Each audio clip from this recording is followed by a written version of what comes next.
বন্ধুরা নমস্কার। বিষয় চক্ষু লজ্জা।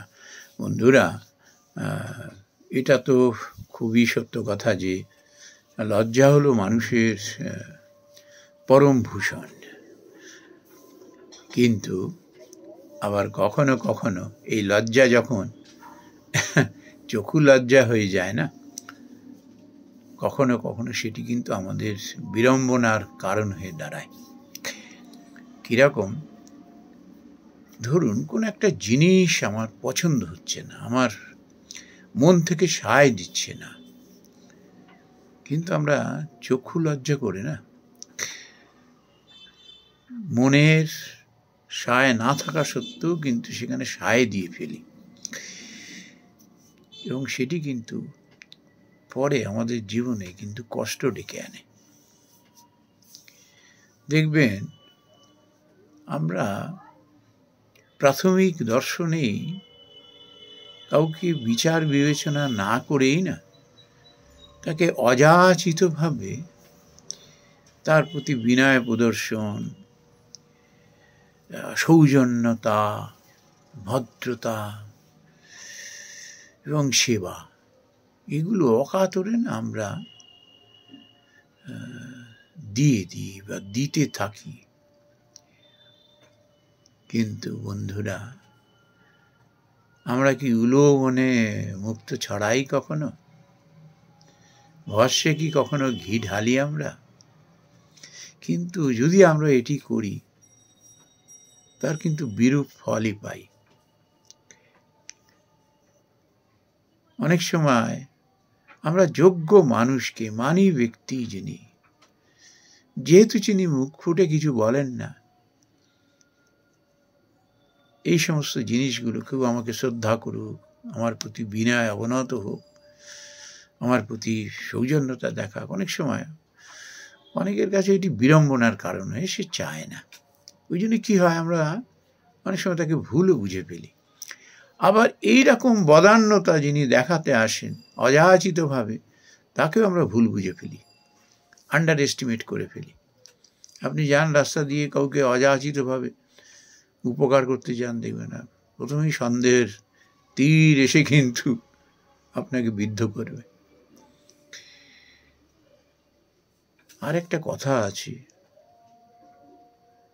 বন্যেরা বনে সুন্দর, শিশুরা মাতৃক্রড়ে। শ্রী রামকৃষ্ণ পরমহংসদেব না কথামৃতে একটি ভারী চমৎকার গল্প শুনিয়েছিলেন।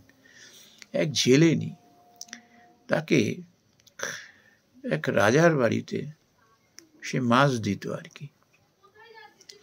তো সেই জেলেনিকে সৌজন্যতা বশত তাকে সেবা করবার কত কষ্ট করে সে। তো এই সমস্ত কথা ভেবে নিয়ে রাজা তাকে সেই কত সুন্দর শোয়ার ব্যবস্থা করলেন, তাকে সেই নরম বিছানা, পরিষ্কার পরিচ্ছন্ন বিছানা, তুলতুলে বিছানা, সুগন্ধযুক্ত ঘর। কিন্তু কিছুক্ষণ পরে দেখা গেল মাঝরাতে সে জেলেনি ওই খাটে সে শুতে পারল না। ওইরকম তখন এটা বুঝতে পেরে এক বিচক্ষণ ব্যক্তি তখন বললেন, না, ও কিন্তু এটা শুতে পারবে না, ওই রকম সুন্দর নরম বিছানা, পরিষ্কার পরিচ্ছন্ন, ওতে ওর ঘুম আসবে না, ওই জন্য উসকুস উসকুস করছে। তাহলে কিভাবে তার ঘুম আসবে? আমার বাড়ির সে অতিথি। তখন তাকে সে ওই রকম কী করলো, সেই যে মাছের যে ঝুড়ি, তাকে সেই আঁশ টাশ দিয়ে ওই রকম দুর্গন্ধযুক্ত করে যেই তাকে সেটা দিলেন শোয়ার জন্য, ব্যাস সেখানে ভোঁস ভোঁস করে সে ঘুমোচ্ছে।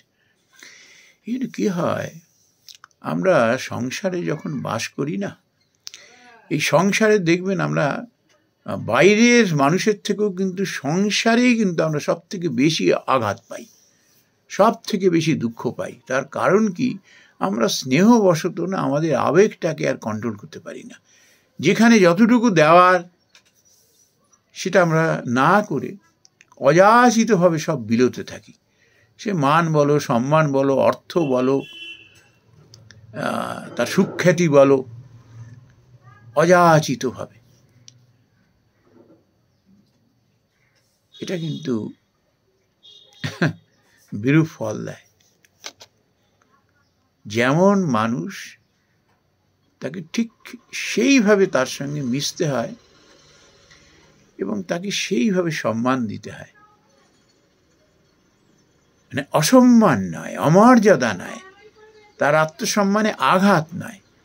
তিনি যেটুকু পাবার যোগ্য সেটুকুই দিতে হয়, নাহলে হজম হবে না।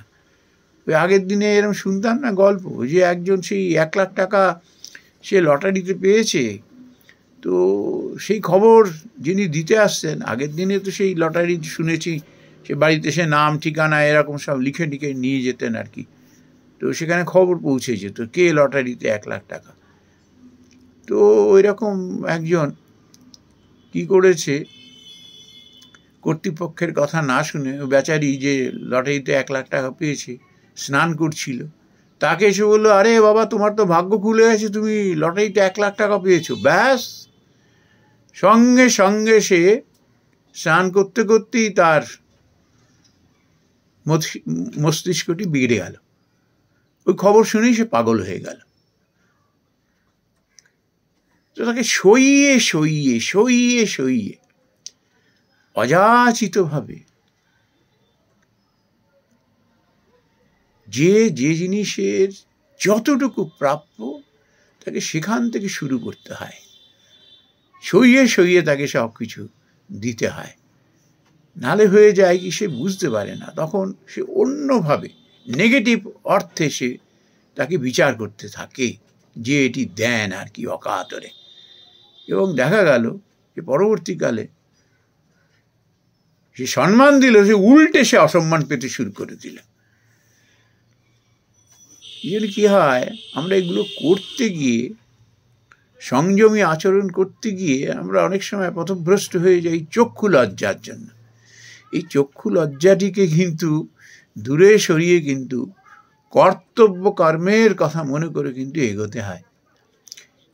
কত তো আমরা সমস্ত কাহিনী গল্প এগুলো কেন? লোক শিক্ষা, আমাদের শিক্ষা দেওয়ার জন্য এগুলি হয়েছিল, কিন্তু লোক শিক্ষা